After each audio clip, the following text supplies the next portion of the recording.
Hello guys, welcome to my new blog अनि new channel. अनि यस्तै छ जिन्दगानी। अनि आज चाहिँ म यसो कामतिर लागेको, काम गर्नु पर्यो जिन्दगीमा हैन। म चाहिँ ताप्लेजुङ जिल्लाबाट हो। अनि प्लिज सबैजनाले साथ सपोर्ट गरिदिनु हुन हजुरहरूलाई अनुरोध गर्दछु। त्यति भन्दै गाइस, के छ अनि तपाईहरुको हालखबर? म त एकदम सन्चै नै छु।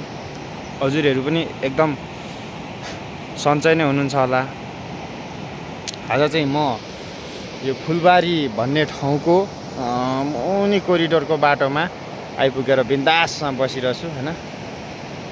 यस्तै छ गाइस, बिन्दास रोडमा यहाँ एकछिन थकाइ मारेर यहाँ एकछिन बसेको के झ्याप्प तरिकाले घाम पनि टक्क लागिरहेछ बिन्दासमा। अनि यस्तै नै छ, चलिरहेछ जिन्दगी। तपाईहरुको कस्तो चल्दैछ, के छ अनि हालखबर? सबै सन्चै हुनुहुन्छ होला एकदमसँग। मेरो चाहिँ नयाँ ब्लग च्यानल हो, सबैजनाले सपोर्ट गरिदिनु होला र च्यानललाई सब्स्क्राइब अनि शेयर पनि गर्न नबिर्सिनु होला। यति भन्दै गाइस, यो ब्लगलाई म यही इन गर्न चाहन्छु। नमस्ते, सेवारो, टासिडेले फ्याफुला भनेर भन्छ सबैजनालाई।